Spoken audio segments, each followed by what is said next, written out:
Sina David, Nabal at Abigail. Ika-25 kabanata. Lumipas ang panahon at namatay si Samuel. Nagtipon ang buong Israel at ipinagluksa ang pagkamatay niya. Inilibing siya sa kanyang tirahan sa Rama. Pagkatapos nito, lumipat si David sa disyerto ng Maon. Doon sa Maon, may isang tao na napakayaman, at may lupain sa Carmel. Mayroon siyang 1,000 kambing, at 3,000 tupa na kanyang pinapagupitan sa Carmel. Ang pangalan ng taong ito ay Nabal, at mula siya sa angkan ni Caleb. Ang asawa naman niya ay si Abigail. Matalino at maganda si Abigail. Pero si Nabal ay masungit at magaspang ang pag-uugali. Habang nasa ilang si David, nabalitaan niya na pinapagupitan na ni Nabal ang kanyang mga tupa. Kaya nagpadala siya ng 10 tao sa Carmel na dala ang mensaheng ito para kay Nabal. Biyayaan ka sana ng mahabang buhay. Maging masagana sana ang buo mong sambahayan at ang lahat ng pag-aari mo. Nabalitaan ko na nagpapagupit ka ng iyong mga tupa. Nang nakasama namin ang mga pastol mo sa Carmel, hindi namin sila sinaktan at walang anumang nawala sa kanila. Tanungin mo sila at sasabihin nila ang totoo. Ngayon nakikiusap ako na pakitaan mo ng kabutihan ang mga tauhan ko, dahil pista ngayon. Ituring mo akong anak, at ang mga alipin ko bilang iyong alipin. Pakibigay sa amin ang anumang gusto mong ibigay. Pagdating ng mga tauhan ni David kay Nabal, ipinaabot nila ang mensahe ni David, at naghintay. Tinanggihan ni Nabal si David. Sino ba ang David na ito, na anak ni Jesse? Sa panahon ngayon, maraming alipin ang tumatakas sa kanilang mga amo. Bakit ko naman ibibigay sa iyo ang tinapay, tubig, at karneng para sa mga manggugupit ng mga tupa ko? Gayong hindi ko nga alam kung saang lupalop kayo nanggaling. Bumalik ang mga tauhan ni David, at isinalaysay ang lahat ng sinabi ni Nabal. Nang marinig niya ang lahat ng ito, sinabi niya sa kanyang mga tauhan, "Isukbit ninyo ang inyong mga espada." Kaya isinukbit ng mga tauhan niya ang kanilang mga espada. At ganoon din ang ginawa ni David. Mga 400 tao ang sumama kay David, at 200 ang naiwan para bantayan ang mga kagamitan. Isa sa mga alipin ni Nabal ang nagsabi kay Abigail na kanyang asawa, "Nagsugo si David ng mga mensahero rito galing sa disyerto para kumustahin ang amo naming si Nabal, pero ininsulto pa niya sila. Mabuti ang mga taong iyon sa amin. Hindi nila kami ginawa ng anumang masama. Sa buong panahon na naroon kami sa bukid malapit sa kanila, walang anumang nawala sa amin.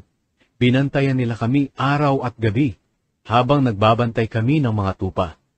Pag-isipan mong mabuti ang nararapat mong gawin, dahil mapapahamak ang asawa mo at ang kanyang buong sambahayan. Napakasama niyang tao, kaya walang nangangahas na makipag-usap sa kanya." Walang sinayang na oras si Abigail.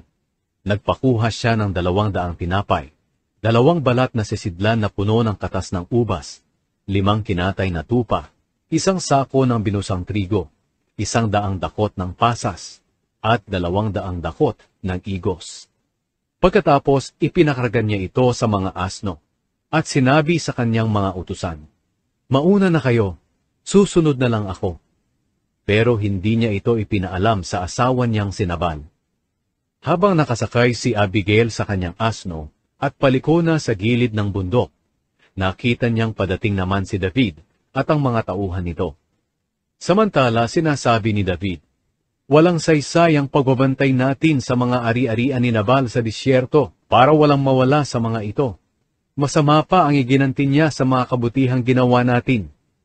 Parusahan sana ako ng Diyos ng napakatindi, kapag may itinara pa akong buhay na lalaki sa sambahayan niya, pagdating ng umaga." Nang makita ni Abigail si David, dali-dali siyang bumaba sa kanyang asno, at lumuhod sa harapan ni David, bilang paggalang. Sinabi niya, "Pakiusap po, pakinggan niyo ako.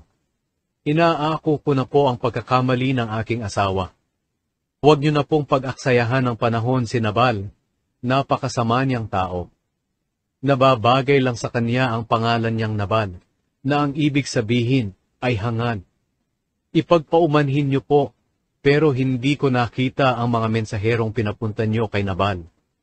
Ngayon po niloob ng Panginoon na hindi matuloy ang paghihiganti at pagpatay ninyo, para hindi madungisan ang inyong mga kamay. Sa kapangyarihan ng buhay na Panginoon at ng buhay nyo, naway matulad kay Nabal ang kahihinatnan ng inyong mga kaaway, at ng lahat ng naghahangad ng masama laban sa inyo. Kaya kung maaari, tanggapin ninyo ang mga regalong ito na dinala ko para sa inyo, at sa inyong mga tauhan. Patawarin niyo po sana ako kung mayroon man akong mga pagkukulang. Nakakatiyak ako na gagawin kayong hari ng Panginoon, at magpapatuloy ang paghahari ninyo sa lahat ng inyong salinlahi, dahil nakikipaglaban kayo para sa Kanya. Wala sanang makakapanaig na kasamaan sa inyo habang kayo'y nabubuhay. Kahit may humahabol sa inyo para patayin kayo, iingatan kayo ng Panginoon na inyong Diyos. Ililigtas kayo ng Kanyang mga kamay, tulad ng pag-iingat ng isang tao sa isang mamahaling bagay. Pero ang inyong mga kaaway ay ihahagis na parang bato na ibinala sa tirador. Kapag natupad na ang lahat ng kabutihang ipinangako sa inyo ng Panginoon at maging hari na kayo ng Israel, hindi kayo uusigin ng inyong konsensya dahil hindi kayo naghiganti at pumatay ng walang sapat na dahilan. At kapag pinagtagumpay na kayo ng Panginoon, nakikiusap ako na huwag niyo po akong kalimutan na inyong lingkod.